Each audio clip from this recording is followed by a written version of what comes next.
നമ്മളിന്ന് നാട്ടിലോട്ട് പോവാണ് മക്കളെ. കുറച്ച് ഡേയ്സ് ഓഫ് എടുത്ത് പോകുന്നതുകൊണ്ട് തന്നെ കുറച്ച് അറേഞ്ച്മെന്റ്സ് ഒക്കെ ചെയ്യാനുണ്ടായിരുന്നു. എല്ലാം കഴിഞ്ഞു വന്ന് ബാഗൊക്കെ ആയിട്ട് ഞാൻ ബസ് സ്റ്റേഷനിലെത്തി.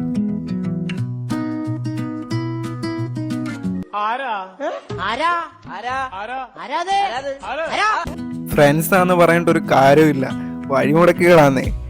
വീഡിയോ അലമ്പാക്കാൻ ഇറങ്ങി തിരിച്ചേക്കുവാൻ. അങ്ങനെ കുറച്ച് കഴിഞ്ഞപ്പോൾ നമ്മുടെ ബസ്സൊക്കെ സ്റ്റാർട്ട് ചെയ്തു. ലോങ് ട്രാവൽ ആണോ? റെഡ് ബുള്ള് മുഖ്യം ബിഗിലേ. യാത്ര തുടങ്ങി കുറച്ച് കഴിഞ്ഞപ്പോൾ തന്നെ നമ്മൾ കുത്തായിസി ഇന്റർനാഷണൽ എയർപോർട്ടിലെത്തി. ഈ ബസ്സിന് ഇവിടെ ഒരു സ്റ്റോപ്പ് ഉണ്ട്, പക്ഷേ എനിക്ക് പോകേണ്ടത് ടിബ്ലിസി ഇന്റർനാഷണൽ എയർപോർട്ടിലാണ്. അങ്ങനെ ചെറിയൊരു ഉറക്കമൊക്കെ കഴിഞ്ഞ് എഴുന്നേറ്റപ്പോഴത്തേനും ഞാൻ ടിബ്ലിസി എത്തി.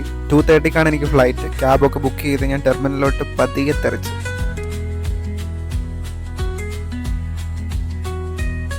ചെക്കിനും മറ്റു കലാപരിപാടികളും ഒക്കെ കഴിഞ്ഞ് ഞാൻ ഫ്ലൈറ്റിൽ കയറി. വ്യൂ ഒക്കെ പൊളിയായിരുന്നു, പക്ഷേ സീറ്റിങ് വളരെ ഫ്ലോപ്പായിരുന്നു.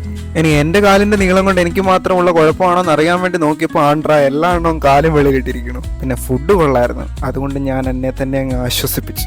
നാട്ടിലെത്തി ഈ സൈൻ ബോർഡുകളെല്ലാം മലയാളത്തിൽ കാണുമ്പോൾ ഉള്ളൊരു മനസ്സ്, എൻ്റെ മോനെ, അതൊരു വേറെ സംഭവം തന്നെയാണ്. എയർപോർട്ടിൽ നിന്ന് ഇറങ്ങിയ ഒരു ചായയൊക്കെ കുടിച്ചേച്ചും വെച്ച് പതിയെ വീട്ടിലോട്ട് തിരിച്ചു.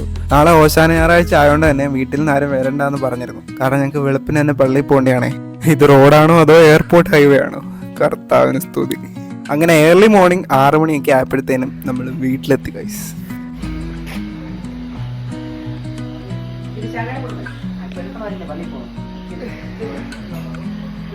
ഞാൻ പള്ളി വരണോ? ഫുഡ് എന്തെങ്കിലും ഉണ്ടാക്കിയോ? ഫുഡ് വയറങ്ങ് കത്തുന്നു എനിക്കങ്ങ്. എനിക്കൊരു ബ്രഷ് കൂടെ തരണേ പല്ല് വെക്കാനേ. ബ്രഷ് എടുക്കാതെ വന്ന് ഇങ്ങനെ വരുന്നത് വരെ അടുപ്പത്തിരിക്കുന്ന മീൻകറിച്ചട്ടി ആയിരുന്നു എൻ്റെ മനസ്സ് നിറയെ. സോ പെട്ടെന്ന് ഫ്രഷ് ആയി ഫുഡ് കഴിക്കാനായിട്ട് ഞാനിരുന്നു. ഗൈസ് കുമ്പിളപ്പം ഗൈസ്, നിങ്ങളുടെ നാട്ടിലൊക്കെ കുമ്പിളപ്പം എന്നാണ് പറയുന്നത്. ഇതിന് വേറൊരു പേരുണ്ടല്ലോ, തരളി. മീൻകറി തിന്നാൻ ഭയങ്കര കൊതി ഗൈസ്.